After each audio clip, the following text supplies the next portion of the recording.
guys? WWTD this week. I hope you guys had a solid 4th of July. I know I had a good time. Took a day off and went to a parade, went to a barbecue, did all kinds of cool stuff. But we're back. We're working today and was out and about checking out a project that we have in Southeast Portland, which got me thinking about a topic for this week's WWTD. So we've got a project there in Southeast. It's, not deep Southeast, but it's not close in Southeast either. And Southeast Portland it's the part of town that has a lot of exterior factors that could hinder your ability to sell your project. And so fortunately for us, the project that we're going to be selling, it's out about 60 some odd blocks away from the river. So it's in the 60s, which used to be questionable. Now it's getting better. But with that being said, there's a lot of things you have to be aware of when you're looking at projects. And this happens not only in that part of town. We've got another project that's in a nice part of town that's right next to an apartment complex that looks a little bit shabby. And so people have been like, yeah, I like the property, but I don't know if I want to live there because of the apartment complex next door.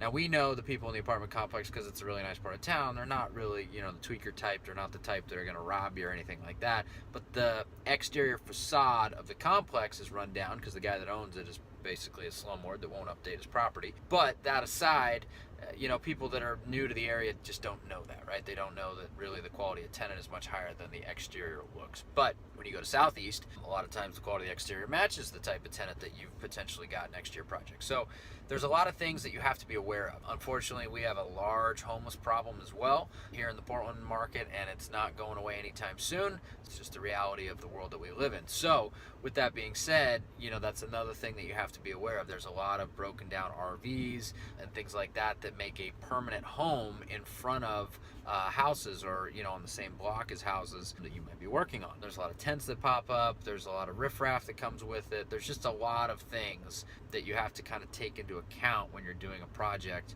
in Southeast Portland and anywhere for that matter, really. The point is that there's exterior things that could factor into your ability to sell your property once you're done with it. And so you need to be aware of those things. Over the last 12 months, the market's been so hot that most people don't think at all. They're just all emotional buys for the most part. Or there's no inventory, that house is for sale, they need to buy a house, so that's what they buy. As the market softens, people are going to think more with their head and less with their emotion in terms of, okay, do I really want to buy this house? I don't love the fact that it's there's a bus stop right in front of it. I don't love the fact that it's on a busy road. I don't love the fact that it's sitting next to an apartment complex as your next door neighbor, and the apartment complex looks a little questionable, and there's people coming and going at all hours that also look questionable, right? There's these exterior things that are things that you as a rehabber, as a house flipper, as a builder, whatever it is, you can't fix those things, right? You can fix everything within your property, within reason, but you can't fix the other stuff. And those are the things that a lot of people will start to pay more attention to, especially as the market starts to shift a little bit and soften over the next year or so.